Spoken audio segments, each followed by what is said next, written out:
All right, welcome in. Happy Sunday here. Hopefully, everyone had an incredible time away. Hopefully, you got a chance to enjoy the holidays here, and hopefully, you've been able to have fun and relax and keep up on some workouts along the way here. So, just is going to be a real quick update here, just kind of as we get into it here. Believe it or not, we are just over 1 week away from practice here. I know personally, I'm really excited about it here, and I can't wait just to be able to get out there and start the season. Roll up the sleeves and get after it here. So hopefully you're feeling the same too. So, all right, here we go.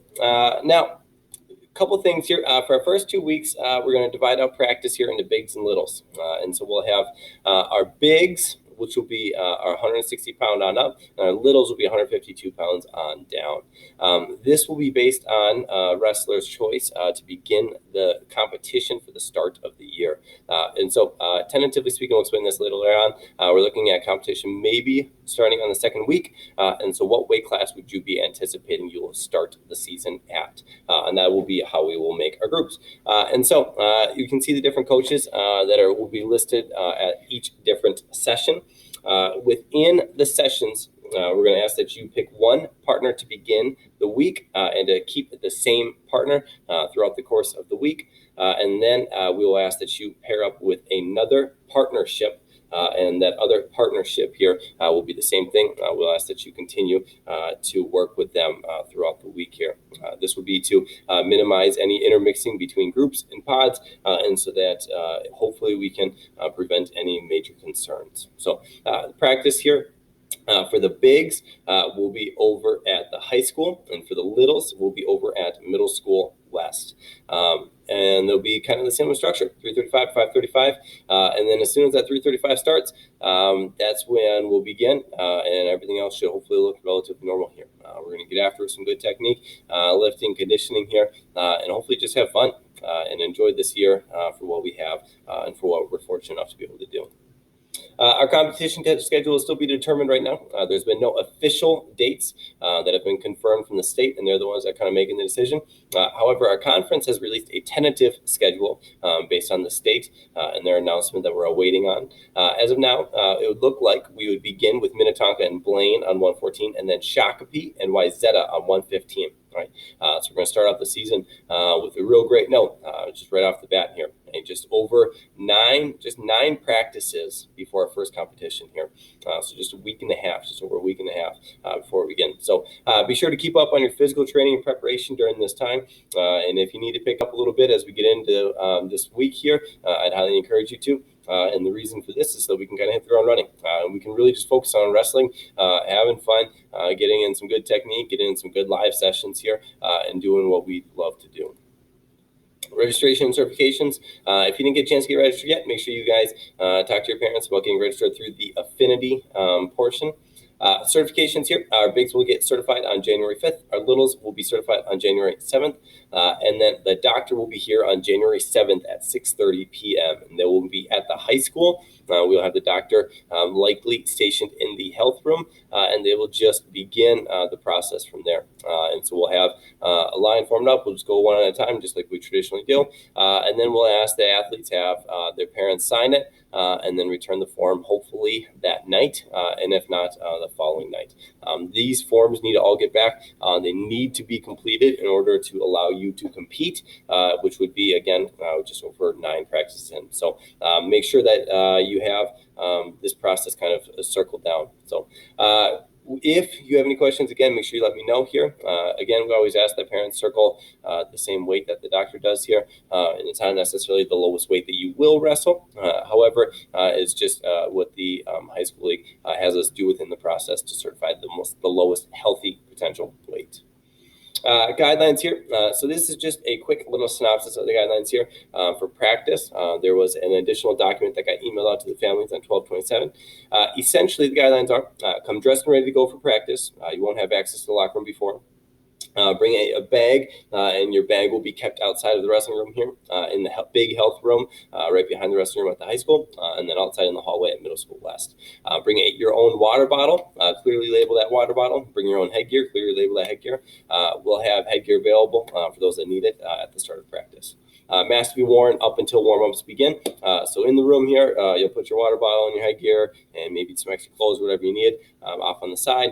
Mask to be worn up until we start the jogging process through. So as soon as you get done with your cool down, as soon as all that process wipes down, then mask will come back on as you enter in the hallway here.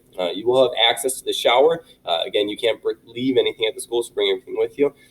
If you'd like to shower then immediately after practice, which would be encouraged.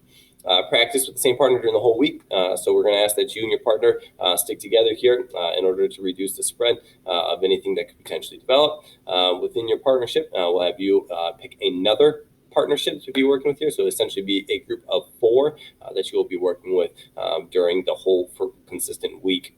And that way, if something were to come up, it makes it easy for contact tracing and kind of provide some consistency. And honestly, too, a little bit of accountability here. Right? I know if I'm working in a group of 4 here, I'm going to be making sure that my partners are going to be working just as hard as I'm willing to work. So, and then once you're at home, before you depart, check your temp as well as any symptoms before coming into practice.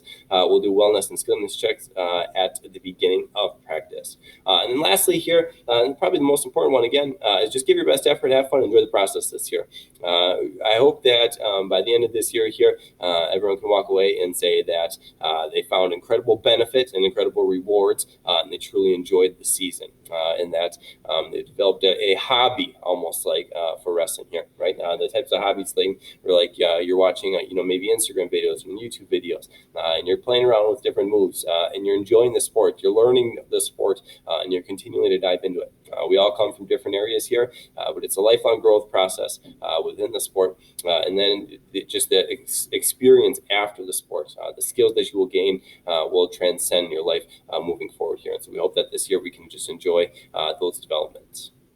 So you'll see some different posters that get posted around the room here, within both rooms here. The first one here will be our match focus, and this will be just kind of on the wall mats here. And these are 5 things that we really want you to focus in on for your match. Last year I was talking to some different athletes here. Their minds are kind of all over the place before matches, and they felt confused about maybe what they should focus on. Maybe they're focused on the wrong things, right? And so there's 5 things that you should be focusing on: score, staying hungry, wrestling, learn, and gratitude here. All right, score, attack, re-attack, score. Just constantly looking to score.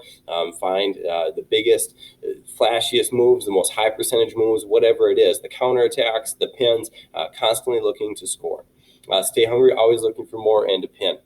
To be able to walk out at the end of the season with the highest amount of pins, that's quite the accomplishment here. And you'd be shocked about how many different ways you can catch a pin. You don't always have to be winning in order to pin. So wrestle through the edges, ends of periods, and through all positions. When we were watching on some of our virtual meetings here, we watched a lot of the different matches that have been happening this summer and fall, and those guys highlighted that. So many points are scored on the edge of the mat. So many points are scored at the end of the periods here, and that can really make a difference in a match. Learn. Every match and position is just an opportunity, and so whether it's your first match of the year, whether it's last match of the year, whether you're in practice and you're learning these different positions, again, kind of developing that hobby, that passion. You're constantly looking just to improve and learn more about the sport, learn different moves, different techniques, when you can hit them, learn different, muscle building exercises, different conditioning hobbies, different ways that you can get creative with your workouts abroad, and so forth and so forth.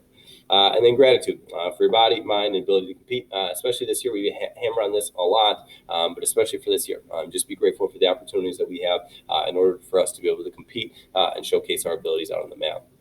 The next poster you see posted up all over the place is this one called Blue Collar Mentality. And there's 5 things here: pride, purpose, grit, sacrifice, and gratitude. Right, that blue collar mentality here usually is kind of that more hands-on type of work, right? And that manual type of hard-nosed labor here, right? That's what we're kind of looking for in the sport, and that's what so many wrestlers are best at here, right? And it's the ability here to push yourself to extreme levels here, to find stuff that other people aren't willing to try to find, right? You're pushing yourself to other levels that other people aren't willing to, so you can accomplish things that other people can't.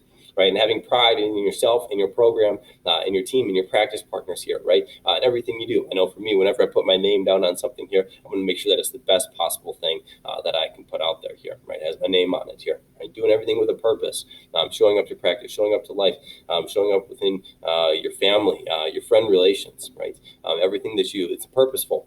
You're making sure that everything has an intention behind it here, and you're trying to maximize that. Grit, again, grit and gratitude is true that we talk about a ton. Grit's just that raw toughness here, that no excuses. It's not about the flash. It's not about what you look like. It's not about what color socks you have on.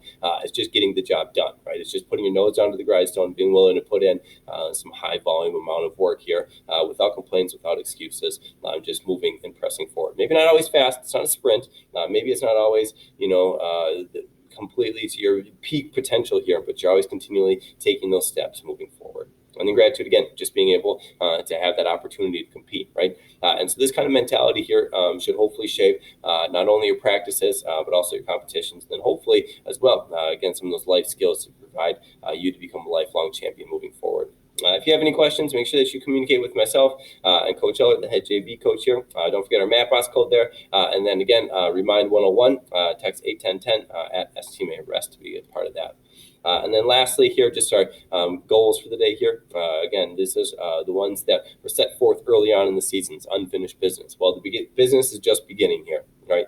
Our business, our trek, our journey to become champions, improve 1% every day and have fun, right? We're going to get tested in all these throughout different levels of the year here, but being able to stay consistent, being able to keep taking those steps forward is going to be absolutely critical. So I'm looking forward to the season here. Hopefully you guys are too. I'm beyond excited here just to get going. And again, hopefully you are too. So if you have any questions, let me know. Otherwise, hopefully get a chance to see everyone here within less than a week, and I'll continue to send out communication as more updates become available.